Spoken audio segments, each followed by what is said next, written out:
Welcome to YOUCANIC. Today here on YOUCANIC we're going to go over how you would set your time and date in your vehicle. So if you're in the home screen here, there's two ways to get there. There's either the setup option here, or if you hit home again you can hit the setup there. It'll bring you to the same screen, and then your date and time is right there. Pick the date, day of the year. You can have it daylight saving time or not,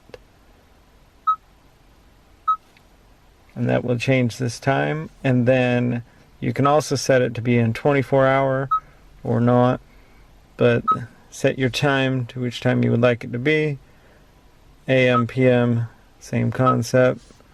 And then when you're done, just hit back, and there's where your time will stay. So that's how you set the time on your 2019 Kia Forte. Thanks for watching YOUCANIC, where you can be the mechanic.